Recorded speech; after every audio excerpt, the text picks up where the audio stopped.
అన్నింటికి కావాలి ధనం. ధనం మూలం ఇదం జగత్. ఏమన్నా చెప్తారా మేడం? నా గోల్డ్ అంతా తీసుకొచ్చాను. మా అమ్మ వాళ్ళు పెట్టిన గోల్డ్, మా హస్బెండ్ కొన్న గోల్డ్ మొత్తం అంతా తీసుకొచ్చాను. మా పిల్లల గోల్డ్తో సహా అన్నీ అమ్మే మరీ వ్యాపారం మొదలు పెట్టాను. బట్ మేము ఫేస్ చేసింది ఏంటంటే, మా హస్బెండ్ నేను లోన్స్కి వెళ్ళేసరికి ఈవినింగ్ 6 o'clockకి తీసుకొని రండి సార్.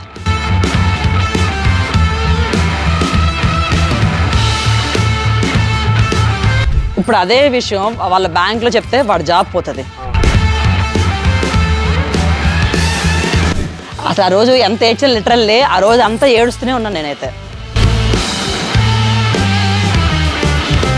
చాలా ఫేస్ చేసాం. ఎందుకంటే ఇప్పుడు వ్యాపారం ఎలాంటిదంటే ఒక పుట్టిన బేబీ లాంటిది. దాన్ని ఎంత స్మూత్గా హ్యాండిల్ చేసుకుంటూ వెళ్తుంటేనే ఇప్పుడు పిల్లలకు కూడా హెల్త్ ప్రాబ్లమ్స్ వస్తూ ఉంటాయి. దానికి మెడిసిన్స్ వేస్తూ ఉంటాం. అలాగే మన వ్యాపారంలో కూడా అంటే నేర్చుకోవడం చాలా నేర్చుకున్నాం.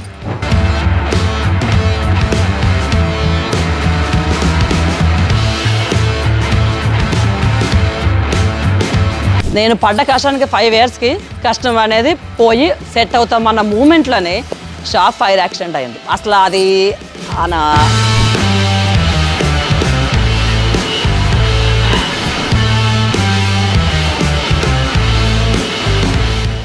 Hi friends, welcome to my channel DS Radhika Telugu facts. Friends, మనమైతే ఈరోజు ఇది ఒక ప్రమోషన్ వీడియో కాదు, ఏ వీడియో కాదు. ఇన్ని రోజులు ఒక వీడియో చేశాను, ఈరోజు ఒక వీడియో. అంటే ఈ వీడియో ఏంటంటే, ఒక వ్యక్తి ఏ పనైనా సరే మనం స్టార్ట్ చేసినామనంటే దాంట్లో తీపి ఉంటుంది, చేదు ఉంటుంది అన్నట్టుగానే దాంట్లో స్ట్రగుల్ ఉంది, సక్సెస్ ఉంది. ఆ విధంగా గత 20 yearsగా ఒకే ఫీల్డ్లో ఉండి ఎన్నో స్ట్రగుల్ అనుభవిస్తూ ఒక లేడీ ఎంటర్ప్రెన్యూర్గా పేరొందిన స్నేహలత గారు మనతో పాటే ఉన్నారు. మరి ఈరోజు ఈ వీడియోలో ఏంటంటే, అసలు మరి ఇంత పెద్ద బిజినెస్ని ఎలా రన్ చేస్తున్నారు ఒక లేడీ ఎంటర్ప్రెన్యూర్గా, మరి ఏ విధంగా సక్సెస్ అయ్యారు. ఈ వీడియో చేయడానికి కారణం కూడా ఏంటంటే, నేను వచ్చింది యాక్చువల్గా ఒక ప్రమోషన్ కోసము. ఈ మధ్య కాలంలో ఒక ప్రమోషన్ కోసం వచ్చాను. ఆ ప్రమోషన్లో భాగంగా అసలు ఆమె చెప్పే విధానము అవన్నీ నచ్చి నేను ఒక వీడియో ఎందుకు చేస్తున్నానంటే, కనీసం మన వ్యూవర్స్లో ఒక 10 మందికైనా ఉపయోగపడుతుంది. ఒక లేడీగా వాళ్ళ జీవితంలో ఎన్నో స్ట్రగుల్స్ పడతారు. ఇప్పుడు ఇది ఒకటే బిజినెస్ కాదు, చాలా బిజినెస్ ఉన్నాయి మన లైఫ్లో. వాళ్ళకి ఎంతో కొంత ఉపయోగపడుతున్న ఉద్దేశంతోనే ఈ వీడియో చేస్తున్నాను. మనతో పాటు సాయి వీరభద్రేశ్వర ఫర్నిచర్ ఓనర్ స్నేహలత గారు అయితే మనతో పాటే ఉన్నారు. అందరికీ నమస్తే అండి. నమస్తే సాయి గారు, ఎలా ఉన్నారు? బాగున్నా మేడం. చెప్పండి మేడం, నేను అసలు ఈ ఇంటర్వ్యూ అనేది ఎక్కడి నుంచి స్టార్ట్ చేయాలనేది నాకు అర్థం కావట్లేదు. మీరే చెప్పండి అసలు ఏంది అసలు నేను ఒక సాధారణ గృహిణిని చెప్పాలి అంటే క్లియర్గా. హస్బెండ్కి వంట చేసుకుంటూ పిల్లల్ని చూసుకుంటూ గడుపుతున్న సాధారణ గృహిణిని. కాకపోతే నాకు అనిపించింది ఏంటంటే, వ్యాపారం చేద్దామని అనిపించింది. వ్యాపారం చేయాలంటే మనం అనుకోగానే సరిపోదు. అన్నింటికి కావాలి ధనం. ధనం మూలం ఇదం జగత్. ఏమన్నా చెప్తారా మేడం? సరే, ఇవన్నీ కూడా మన అనుభవాలు చెప్పాలంటే. అందరూ మనతోనే ఉంటారు అని అనుకుంటాము, మనతో ఎవరు ఉండరు. ధనం ఉన్నంతసేపు మన పక్కనే కూర్చొని మాడతారు. డబ్బులు కావాలరా అంటే, నేను బిజినెస్ పెడదాంరా అని అనుకుంటున్నాను, డబ్బులు కావాల్సి అంటే, అవునా స్నేహ, సరే అయితే నాకు వేరే కాల్ వస్తుంది, మళ్ళీ మాట్లాడతానని సార్. ఇలా రిలేటివ్స్ కానీ ఫ్రెండ్స్ కానీ చాలా మంది కట్ అయిపోయారు. అంటే బిజినెస్ చేద్దాము అని అనుకున్నప్పుడు మన దగ్గర డబ్బులు లేవు. అయితే నేను అడిగాను, అందరూ కూడా డబ్బులు లేవు స్నేహ, నేను తర్వాత చేస్తాను, ఇంకా అవాయిడ్ చేసేస్తారు నన్ను. అంటే ఇది బిజినెస్లోకి వెళ్తుంది, ఇప్పుడు దీంతోనే వెళ్ళాము, ఎంజాయ్ చేసాము, మంచిగా ఉంది, మనం ఖర్చు పెట్టినంత ఏం కాలేదు. ఇప్పుడు డబ్బులు కావాలి, రేపొద్దున వ్యాపారం నష్టం వస్తే ఇది మనకి ఇస్తుందా ఇవ్వదా? లాభం వస్తే అందరూ కూడా మనోలే, నష్టం వస్తే ఇది ఇస్తుందా ఇవ్వదా? అందుకని అందరూ అవాయిడ్ చేయడం మొదలు పెట్టారు. బట్ నేను అనుకున్నాను, చెయ్యాలి, వాట్ ఎవర్ ఇట్ ఈస్ చేయాల్సిందే. నా గోల్డ్ అంతా తీసుకొచ్చాను. మా అమ్మ వాళ్ళు పెట్టిన గోల్డ్, మా హస్బెండ్ కొన్న గోల్డ్ మొత్తం అంతా తీసుకొచ్చాను. మా పిల్లల గోల్డ్తో సహా అన్నీ అమ్మే మరీ వ్యాపారం మొదలు పెట్టాను. 10 మంది 10 రకాలు మాట్లాడారు. 10 మంది కూడా కాదు, 100 మంది 100 రకాలు మాట్లాడారు. మీ పిల్లలు చాలా చిన్నగా ఉన్నారు, ఇప్పుడిప్పుడే స్కూల్కి వెళ్తున్న పిల్లలు, మీకు ఇంత రిస్క్ అవసరమా అని అన్నారు. కానీ స్నేహలత గారు ఈ బిజినెస్లోకి రావడానికి అసలు కారణం ఏంది? అసలు మీకు ఆ థాట్ ఎందుకు వచ్చింది? ఎందుకంటే మా హస్బెండ్ టోటల్లీ ఇదే ఫర్నిచర్ ఫీల్డ్, 20 years ఎక్స్పీరియన్స్. మాకు ఇంత ఎక్స్పీరియన్స్ ఉంది, మనం ఎందుకు బిజినెస్ పెట్టకూడదు? బిజినెస్కి అంతా తెలుసు, బట్ మన దగ్గర డబ్బులు మాత్రమే లేవు. బిజినెస్ పెట్టాలనుకున్నప్పుడు డబ్బులు మాత్రమే కావాలి అనే విషయం తెలిసి వచ్చింది. అందరూ అడిగితే అందరూ సైడ్ అయిపోయారు. బట్ నేనైతే మాత్రం పట్టుదలని వదలలేదు. కాకపోతే నేను కూడా చాలా స్ట్రగుల్స్ ఫేస్ చేశాను. గోల్డ్ అంతా పెట్టానని చెప్పాను కదా, మనం పెట్టాలనుకున్న బిజినెస్కి అమౌంట్ అనేది సరిపోలేదు. లోన్స్కి వెళ్ళాము. లోన్స్కి వెళ్ళినప్పుడు ఆడవాళ్ళతోని మేనేజర్స్ చేసే తీరు ఎలా ఉంటుంది అంటే వేరే. ఇప్పుడు బ్యాంక్ టైమింగ్స్ చెప్పండి మీరు. బ్యాంక్ టైమింగ్స్ మామూలుగా అయితే 10:30 to ఈవినింగ్ 4 వరకు అయితే క్లోజ్ చేసేసుకుంటారు వాళ్ళు. మా కస్టమర్లు రానివారు. 6:30-7 వరకు అయితే వాళ్ళు ఉంటారు. వెళ్ళిపోతారు. బట్ మేము ఫేస్ చేసింది ఏంటంటే మా హస్బెండ్ నేను లోన్స్కి వెళ్ళేసరికి ఈవినింగ్ 6 o'clockకి తీసుకొని రండి సార్ అంటే ఆ మాటకి డెప్త్ అర్థం ఏంటి అసలు అది 6 o'clock అంటే అసలు బ్యాంక్ క్లోజింగ్ టైం.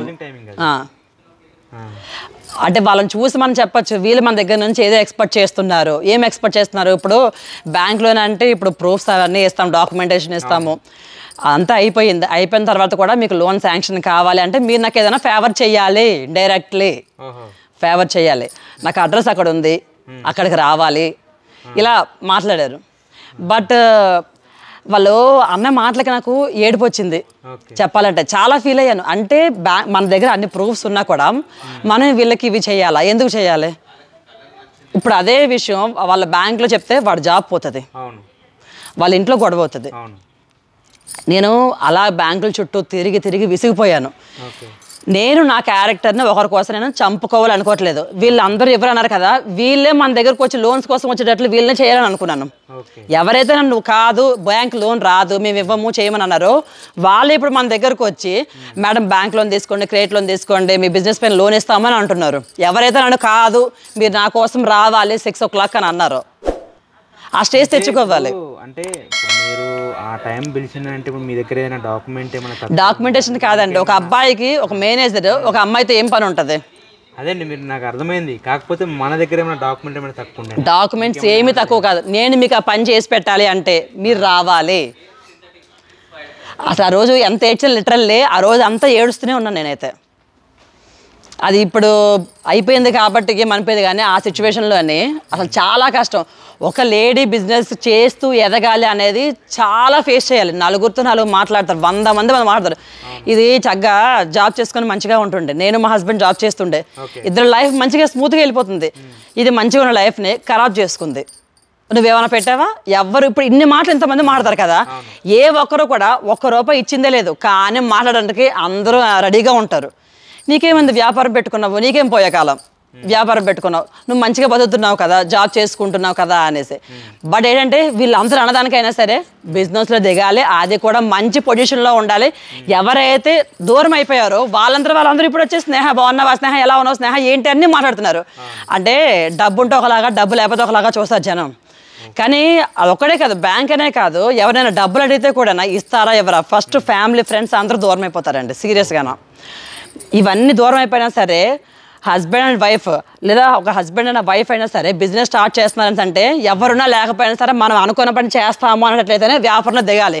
వాళ్ళున్నారు వీళ్ళున్నారు, మా అమ్మాలు చూసుకుంటారు, మా అత్తయ్యలు చూసుకుంటారు, మా ఫ్రెండ్స్ చూసుకుంటారు, నాకు ఏదైనా కష్టం వస్తే వాళ్ళు డబ్బులు ఇస్తారు అన్నట్లయితే వ్యాపారంలో దిగద్దు. ఓకే మేడం, మీరు ఒక ఫైనాన్షియల్గా ఆ విధంగా స్ట్రగుల్ పడ్డారు, చాలా స్ట్రగుల్ ఫేస్ చేశాను. చాలా ఫైనాన్షియల్గా సెట్ అయిన తర్వాత ఈ బిజినెస్ మళ్ళీ ఒక ట్రాక్ పైకి వచ్చిన తర్వాత దీంట్లో మీరు ఏమైనా ఒడిదుడుకులు ఏమైనా ఎదుర్కొన్నారా? చాలా ఫేస్ చేసాం. ఎందుకంటే ఇప్పుడు వ్యాపారం ఎలాంటిది అంటే ఒక పుట్టిన బేబీ లాంటిది, దాన్ని ఎంత స్మూత్గా హ్యాండిల్ చేసుకుంటూ వెళ్తుంటేనే ఇప్పుడు పిల్లలకు కూడా హెల్త్ ప్రాబ్లమ్స్ వస్తూ ఉంటాయి, దానికి మెడిసిన్స్ వేస్తూ ఉంటాం. అలాగే మన వ్యాపారంలో కూడా అంటే నేర్చుకోవడం చాలా నేర్చుకున్నాం. అలా నెమ్మదిగా మెడిసిన్స్ వేస్తూ ఈ స్టేజ్కి వచ్చాం. ఒకప్పుడు స్నేహ సాయి వీరభద్రేశ్వర అంటే ఎవరికి తెలియదు, బట్ ఈరోజు సాయి వీరభద్రేశ్వర ఫర్నిచర్ నాగారం అంటే తెలియలేని అంటే ఎవరు లేరు. ఎందుకంటే మనం వరల్డ్ వైడ్గా షిప్పింగ్ అనేది చేస్తాము. Andhra, Rayalaseema, Telangana, India and all over world wise కూడా షిప్పింగ్ అనేది చేస్తాము. దీంట్లో మనం షిప్పింగ్ అనేది బాగా చేసాము. బట్ ఏంటంటే సక్సెస్ వచ్చింది. నేను పడ్డ కష్టానికి 5 yearsకి కష్టం అనేది పోయి సెట్ అవుతామన్న మూమెంట్లోనే షాప్ ఫైర్ యాక్సిడెంట్ అయింది. అసలు అది అన్ఎక్స్పెక్టెడ్ చెప్పాలని అంటే, ఎందుకంటే సెట్ అయిపోయాం, టోటల్లీ 50 lakhs లాస్ అయిపోయాం టోటల్లీ. అసలు అందులో ఉన్నది అంటే ఇప్పుడు సోఫా ఉందంటే సోఫాలో చెక్క కూడా బూడిదైపోయింది, అంత బీభత్సం. అసలు అందులో మిస్టేక్ లేదు, ఎలక్ట్రిక్ షార్ట్ సర్క్యూట్, దానివల్ల అంటే వాళ్ళు సెటిల్ అయిపోయారు ఇంకేం లేదు అన్న మూమెంట్లోనే షార్ట్ సర్క్యూట్ అవ్వడము, ఫైర్ యాక్సిడెంట్, 50 lakhs లాస్. అసలు మరి అంత 50 lakhs లాస్ అయినాక మీరు మళ్ళీ బిజినెస్ మీరు ఎట్లా డెవలప్ చేసాము. ఎట్లా వచ్చింది, ఎట్లా సాధ్యమైంది అసలు? ఎందుకంటే ఆల్రెడీ ఇప్పుడు మన పేరు ఉంది కాబట్టి ఇప్పుడు ఎవరైతే బ్యాంక్ లోన్ ఇవ్వనన్నారో వాళ్ళే పిలిచి ఇచ్చారు కదా. షాప్ ఫైర్ యాక్సిడెంట్ అయింది కానీ వీళ్ళైతే టైంకి కడతారు. అంతకు ముందు ఏంటంటే కట్టరేమో అన్న ఇది కట్టరు, వాళ్ళ అవసరాలు అలా తీర్చుకుంటూ ఉంటారు అనమాట. ఎస్పెషల్లీ గవర్నమెంట్ ఎంప్లాయీస్ చెప్పాలంటే అలా చేస్తారు, ప్రైవేట్ వాళ్ళు చేయరు. 100% చెప్తున్నాను నేను. ఎందుకంటే వాళ్ళు జాబ్ పోదన్న ధైర్యం ఉంటుంది. మన బ్యాంక్ సపోర్ట్ చేశారు. తర్వాత ఏంటంటే కొంతమంది మా హస్బెండ్ వాళ్ళ ఫ్రెండ్స్ సపోర్ట్ చేశారు. అంటే ఇప్పుడు కొంచెం సెటిల్ అయ్యాం కదా, సెటిల్ అయ్యాం కాబట్టి కొంతమంది సపోర్ట్ చేస్తారు. నా ఫ్రెండ్స్ సపోర్ట్ చేశారు. ఫ్యామిలీ ఎస్పెషల్ చెప్పాలంటే మా పేరెంట్స్. ఓకే మేడం, ఇప్పుడు మీరు ఇంత ఒక లేడీగా ఇంత పెద్ద బిజినెస్ రన్ చేస్తున్నారు. మీరు కస్టమర్ల నుంచి అసలు ఏమన్నా స్ట్రగుల్ చేసిరా? కస్టమర్ల నుంచి ఏమన్నా? కస్టమర్స్ నుంచి అంటే స్ట్రగుల్ అనేది కాదు. ఇప్పుడు ఈ కలర్ అనేది మీకు క్యాటలాగ్ చూపిస్తాం. ఇప్పుడు ఒకలా ఉంటుంది క్యాటలాగ్ అనేది. సోఫా రెడీ వచ్చిన తర్వాత లిటిల్ బిట్ డిఫరెన్స్ అనేది అనిపిస్తుంది. ఎందుకంటే ఇప్పుడు మీకు ఇంత ఫ్యాబ్రిక్ చూసిన దానికన్నా ఒక సోఫా చూసిన దానికి కొంచెం డిఫరెన్స్ అనేది ఉంటుంది. కస్టమర్ దానికి యాక్సెప్ట్ చేయరు. బిల్తో సహా నేను చూపిస్తాను సార్, ఇదిగోండి మీరు పెట్టిన బిల్ క్యాటలాగ్ నెంబర్ ఇది, అదే ఆర్డర్ పెట్టాను, అదే సోఫా సార్ అనేసి అంటే కాదు ఇది మేము బుక్ చేసింది కాదు అంటారు. అప్పుడు ఏమైపోతుంది అంటే ఈ సోఫా మనకి హోల్డ్ అయిపోతుంది. ఇది మనమే ఉంచుకోవాలి. ఏం చేయలేము, మళ్ళీ నెక్స్ట్ ఇంకో కస్టమర్కి అమ్మడమే అంతే, ఇంకేం చేయలేము. మళ్ళీ ఇంకో సోఫా వాళ్ళకి తయారు చేసి ఇవ్వాల్సిందే. ఫ్యాక్టరీకి అయితే రాత్రానక పగలనక కూడా చేస్తాం. మాది ఓన్ మ్యానుఫ్యాక్చరింగ్ అని చెప్పాను కదా. సోఫా ఫ్యాక్టరీతో పాటు సోఫా షాప్ కూడా ఉంది మనకి. సోఫాలు, మంచాలు, డైనింగ్ టేబుల్స్ ఇవన్నీ కూడా ఓన్ మ్యానుఫ్యాక్చరింగ్. ఫ్యాక్టరీ కూడా నేను వెళ్ళి చూసుకుంటాను. ఇటు ఫ్యాక్టరీ చూసుకుంటూ, ఇటు షాప్ చూసుకుంటూ, ఇటు ఫ్యామిలీని చూసుకుంటూ, బయటన ఇలా చెత్త వాగులు అవుతారు కదా, వీళ్ళందరికీ సమాధానం చెప్పుకుంటూ కూడా ముందుకు రావాలి. ఎవరైతే మమ్మల్ని కాదు అని అన్నారో, నువ్వు చేయలేవు, అందరూ కూడా నువ్వు చేయలేవు, నీకెందుకు వాళ్ళందరికీ చేసి చూపించాలని అనుకున్నాను. ఈరోజు మనం వెళ్తే ఒక వాల్యూ ఇస్తారు, అంటే అమౌంట్తోనే వాల్యూ ఇస్తారు అనిపించింది నాకైతే. అయితే మీరు ఈ బిజినెస్లోకి రాకముందు స్నేహలత గారు వేరు, ఇప్పుడు బిజినెస్లోకి వచ్చిన తర్వాత చాలా గారు బిజినెస్లో ఓకే. మీరు ఫ్యామిలీ పరంగా ఇప్పుడు మీకు 2 kids అంటున్నారు కదా, వాళ్ళు ఎలా చూసుకుంటారు? మీరు వాళ్ళకి మెయింటెనెన్స్ ఎలా చేసుకుంటారు? మేనేజ్ అంటే ఇప్పుడు స్కూల్కి వెళ్ళాలి, పొద్దున్నే పెట్టాలి, వాళ్ళకి పంపించాలి, చూసుకుంటారు. ఎందుకంటే ఏది డిస్టర్బెన్స్ చేయకూడదు. వాళ్ళు వెళ్ళిన తర్వాత నేను రెడీ అయ్యి షాప్కి వస్తాను.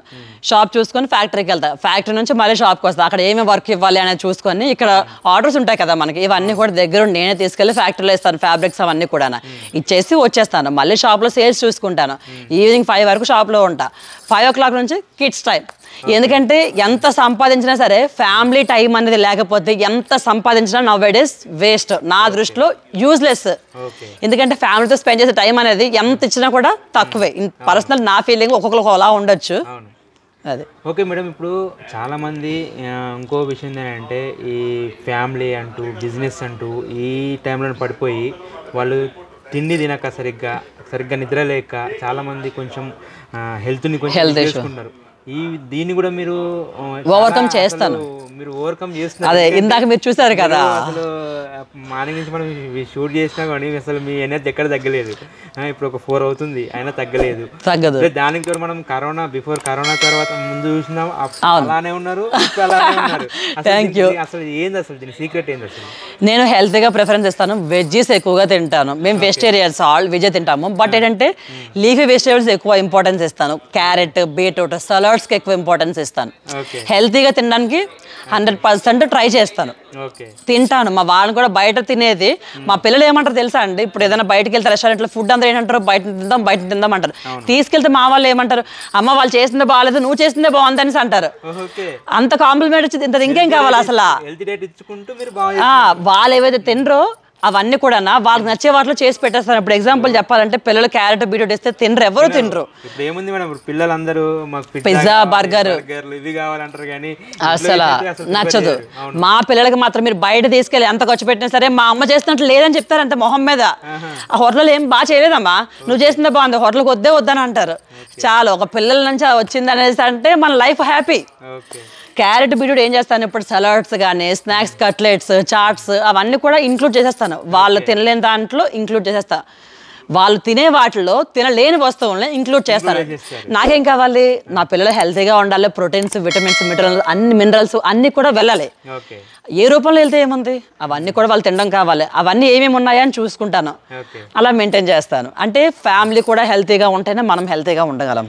ఓకే మేడం, మేడం ఓకే, ఫైనల్గా ఇప్పుడు మీలాంటి లేడీ ఎంటర్ప్రైనర్గా ఇప్పుడు రావాలనుకున్న వాళ్ళకి వచ్చే వాళ్ళకి అసలు మీరేం చెప్పగలుగుతారు? అంటే కొత్త వాళ్ళకి ఇప్పుడు మీరు చాలా చెప్పారు, ఫైనాన్స్కి వెళ్తే బ్యాంక్కి వెళ్తే ఇలా ప్రాబ్లం వచ్చింది, మా కస్టమర్లతో ఇలా వచ్చింది, గృహిణిగా ఇలా స్ట్రగుల్ ఉన్నాయని అనే వాళ్ళకి కూడా ఎంతో కొంచెం భయం, ఒక భయం ఉంటుంది, భయం చాలా ఉంటది. ఎందుకు దిగేమ్రా బాబు బిజినెస్ లో అని అనిపిస్తుంది. 100% బిజినెస్ చేసిన వాళ్ళు ఎవరు కూడా ఈ మాట అనుకుంటారు. అలాంటి వారికి మీరు ఏం చెప్తారా? అలాంటి వారి కోసం నేనేం చెప్పాలనుకుంటున్నాను అంటే, ఏ పని అయినా సరే, ఏ బిజినెస్ అయినా సరే ఒకటే మెట్టుతో స్టార్ట్ అవుతుంది.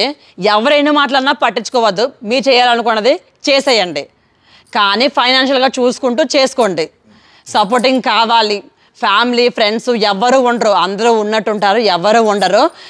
ఎవరు ఏమనుకున్నా సరే మనం చేసేది పర్ఫెక్టా కాదా అనేసి 1-1 సార్లు చెక్ చేసుకోండి, మైండ్లోనే డిస్కస్ చేసుకోండి, హస్బెండ్ అండ్ వైఫ్ డిస్కస్ చేసుకొని చెయ్యాలని చేసేయండి, కానీ దిగిపోవద్దు. దీంట్లో చాలా ఒడిదుడుకులు వస్తూ ఉంటాయి. 10 మంది కాదు, 100 మంది 100 రకాలు మాట్లాడతారు. నీకెందుకు వ్యాపారం, నువ్వు చేయగలవా, నీతో ఏమీ కాదు, అసలు పిల్లల్ని చూసుకో చక్కగా చాలు, నీకెందుకు వ్యాపారం అంటారు. ఆ మాటలు పట్టించుకోవద్దు. లేడీస్ అక్కడితో ఆగిపోవద్దు. ఎదగాలి అంటే మాత్రం ఆ మాటలు ఎవరైతే అన్నారో వాళ్ళే మన ఫ్రెండ్స్ అవ్వాలి అంటే మనం ఒక స్టేజ్లో రావాలి. అన్న మాటలు గుర్తు పెట్టుకోవాలి, గుర్తుపెట్టి వాళ్ళకి దెబ్బ కొట్టాలి. ఆ దెబ్బ అనేది ఏంటి, వాళ్ళకి సమాధానం చెప్పే అవసరం లేదు. మనం స్టెప్ బై స్టెప్ ఎదుగుతున్న కొద్దీ వాళ్ళకి ఆ మాట గుర్తొస్తుంది. అరే దీని ఆ రోజు ఆ మాట అన్నాం కదా, అనుకుని ఉండాల్సింది కదా అనేసి. ఎందుకంటే వాళ్ళు నెక్స్ట్ మంత్ మాటలు అంటే కూడా ఆ మాట వాళ్ళకి గుర్తొస్తుంది. అరే స్నేహాన్ని ఈరోజు ఆ మాట అన్నామే, అనుకుని ఉండాల్సిందే అని.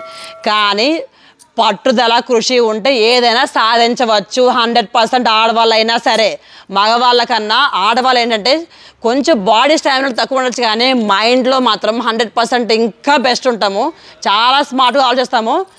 తగ్గేదే లేదు లేడీస్, తగ్గేదే లేదు. Super madam.